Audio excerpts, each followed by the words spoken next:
नगर पालिका में तैनात कर्मचारी ने एक व्यक्ति को किसी दूसरे से फोन करके एकांत जगह पर बुला लिया और उसके साथ मारपीट शुरू कर दी। पीड़ित ने आरोप लगाते हुए कहा कि कुछ दिन पहले राधा रोड पर एक होटल में नगर पालिका कर्मचारी लड़की लेकर आया था। इसका खुलासा तब हुआ जब वहां मौजूद मीडिया कर्मियों से मैंने बात की तो पता चला कि नगर पालिका में तैनात कर्मचारी लड़की लेकर होटल के अंदर है।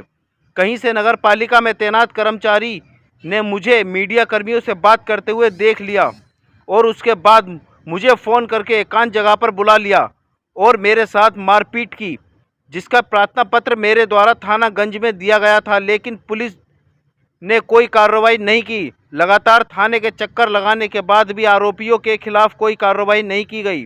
उसके बाद पीड़ित ने पुलिस अधीक्षक से न्याय की गुहार लगाई है। पीड़ित ने बताया कि 3 दिन से लगातार आरोपियों के खिलाफ कार्रवाई के लिए थाने के चक्कर लगा रहा हूं, लेकिन पुलिस द्वारा मुझे गुमराह किया जा रहा है और कोई कार्रवाई नहीं की जा रही। देखिए क्या कहा पीड़ित ने।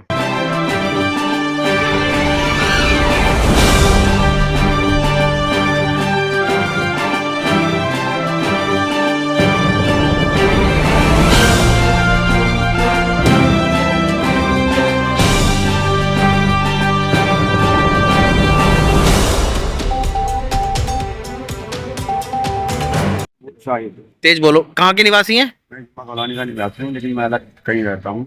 अच्छा। ओके। और सर परसों रात मुझे 10:30 तालीम ने मुझे फ़ोन करके बुलाया कि वहाँ पे तारा मंडप पे। मैं गया, मुझसे बोला अफजल तुम्हें ढूंढना है। फिर मैं ये कहती तो अफजल और आपके ये सोनू दोनों आ गए। अफजल ने मुझे मारा, मेरा मोबाइल तोड़ दिया कि तूने मेरी मीडिया वालों को तूने वहाँ होटल पे बुलाया। ठीक सर, कल मैंने आन के मैं तबीयत खराब, मेरा दोस्त है वो होटल बंद करके आया, तो मैंने एप्लीकेशन दी तो मैडम ने सर से इंस्पेक्टर साहब बोले मोबाइल बंद है। मैंने सर मैं खोलता हूँ, मैं खोल सही मोबाइल नहीं हुआ, लेकिन फिर भी मैं शाम में मैडम से आया, मैडम बोली साहब नहीं है। अब मैं सुबह उठ के फिर मैं 1 बजे आया इंस्पेक्टर साहब से पहले, तो मैडम बोली इंस्पेक्टर साहब नहीं। मैंने कहा मेरी कॉपी एक देखी, क्योंकि दोनों कॉपियाँ अच्छी नहीं है। तो एक मैडम ने मुझे कहा बाहर से फोटो कॉपी करा लो, एक सर से बात है, एक मेरे पास एक कॉपी करा लो, तुम ले जाओ। मैं कौन से थाने आए थे? अब यही थाने में। अब मैं गया सुबह दोपहर से कचहरी में, कप्तान साहब नहीं मिले। मैं तो कप्तान साहब के घर गया तो उनका 3 बजे, उनका 6 बजे 6 बजे का। तो मिथिलेश जी जो है फोन में, उन्होंने मुझसे कहा 7 का आएंगे, अब इंस्पेक्टर साहब से बात करो। इंस्पेक्टर साहब बोले इसका मोबाइल बने से थाने भेज दो। अब मैं 1 घंटे से यहाँ खड़ा, इंस्पेक्टर साहब है नहीं। इंस्पेक्टर साहब ने उनसे कहा मैंने रात से दोनों को बुला रखा है। किसे बुला रखा है? उनको अब जी नहीं पता, समीर को या अफजल समीर को या सोनू को। उनका रात से मैंने उन लोगों को बुला रखा है, इसका मोबाइल बंद है। सर मैं 1 घंटे से यहाँ खड़ा हूँ, मैडम से पूछा, मैडम बोली बैठ जाओ, साहब है नहीं।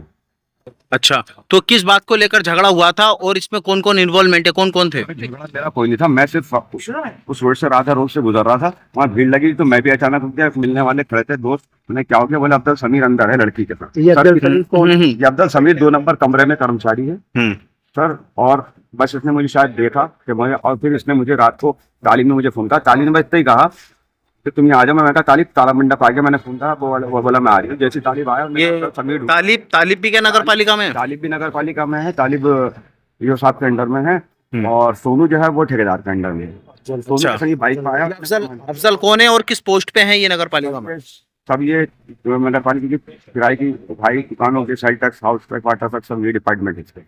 अच्छा, तो अभी आप लगातार थाने के चक्कर लगा रहे हैं? मेरा अभी 4था चक्कर है। कल पहला चक्कर साहब एप्लीकेशन सर को दी थी, सबने साइन करके रख ली है। बोले तेरा नंबर ये, मैंने ठीक है सर। मैंने कहा फोन बंद है, तो बोले खुल जाएगा। मैंने कहा मैं सही कर। तो आपके कहीं चोट वगैरह लगी है? मैंने कल दवाई बाहर से ली थी, मेरी कमर में प्लास्टिक का डंडा मारा था। और दूसरी बात, कल मैं हॉस्पिटल गया तो उन्होंने कहा थाने से लिखवा के लेकर आओ, हाँ। या तुम्हारा मेडिकल होगा तब हम तुम्हें दवाई देंगे, वरना ऐसे नहीं देंगे। फिर मैं 5 बजे मैडम कहा, मैडम मेरी सर नहीं।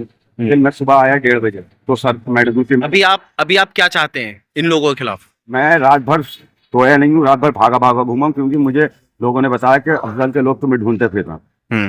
अब मैं जब कप्तान के साथ से कप्तान साहब ने 6 बजे मिथिलेश जी ने बात की इंस्पेक्टर साहब से कि रात से बुला रखा है उनको, इसको भेजो। 1 घंटे से मैं यहाँ खड़ा हूँ, मैडम बोली सर है नहीं। तो क्या लगता है सर मेरी कमर में बहुत दर्द है, मुझसे खड़ा नहीं हो जाएगा। मैं खड़ा तो रहूंगा नहीं 1 घंटा 1.5 घंटा, तो मैं तो अब सर जा रहा हूँ जाकर। तो क्या लगता है आपको अभी भी खतरा है? सर मुझे रात भर मैं होटलों पे रहा हूँ, कहाँ ये मैं जानता हूँ। और मैं इसलिए कप्तान साहब के पास भी गया था, लेकिन कप्तान साहब से मेरी मुलाकात नहीं हो पाई। किन लोगों से खतरा है आपको? सर मुझे अफजल समीर से ही मेन खतरा है। अफजल समीर ने ही धमकी दी थी, सोनू के साथ में आया था कि अगर दिखना मत, वरना जान से मार दूंगा या मरवा दूंगा। और रात भी मुझे पता चला कि मैं जहाँ अपने कहीं जाता हूँ तो कहा तो मैं कुछ लोग ढूंढते फिर रहे हैं, तो लोग मेरी और कोई दुश्मनी। आप क्या काम करते हैं? सर मैं गाड़ी चलाता हूँ, 3 दिन से मेरा काम बंद है। मेरी कमर से मैं कौन सी गाड़ी चलाते हैं? प्राइवेट टैक्सी चलाता है। अच्छा, तो आपसे कोई जास्ती दुश्मनी थी इसकी अफजल? कोई दुश्मनी बस ये याद आया कि तूने मीडिया वालों को बुलाया हो, अच्छा, तूने भी बुलाया मीडिया वालों को, मुझे पता है, मुझे किसने बताया, तूने मीडिया वालों को बुलाया। नाती डंडा मारा यही कहा, और मेरा मोबाइल ये है सर, ये टूटा पड़ा हुआ। कल मैं इंस्पेक्टर साहब से कह के आया था कि सर मैं सही कराता हूँ, लेकिन मोबाइल ये सही नहीं हो रही है, 3 जगह दिखा रही है, खराब हो गया, वरना